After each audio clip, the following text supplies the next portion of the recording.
જય માતાજી, જય દાડમદેવ। હું પંકજ વરડા આજ બીમારીમાં સપડાઈ ગયો હતો। તેમના લગભગ 1 મહિનો થયો છે અને હું આજે એકદમ સ્વચ્છ છું। મને નવી જિંદગી મળી છે, તેના માટે હું આભારી છું, શુક્રગુજાર છું।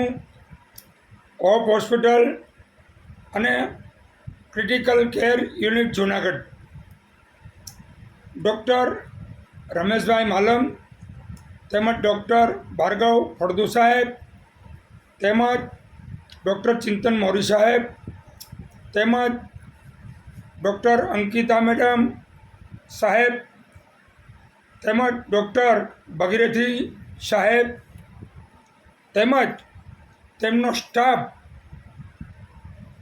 તેમના સૂઝબૂઝથી અને અતિ આધુનિક ટ્રીટમેન્ટ કરી અને મને યમરાજા પાસેથી પાછો લાવ્યા છે અને મને નવું જીવનદાન મળ્યું।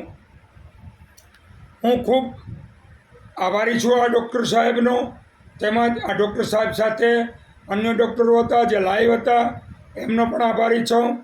સાથે સાથે મારા સમાજના જેટલા આગેવાનો, ભાઈઓ, મિત્રો, મારા જે બધા મારી માથે રહ્યા એ બધાનો પણ હું ખૂબ આભારી છું અને મારા સમાજને અભિનંદન પાઠવું છું કે મારી માથે સતત હાજર રહ્યા અને તમામે તમામ આગેવાનો આવી ગયા। એ બધાનો હું આભાર માનું છું। જય દાડમદેવ, જય માતાજી।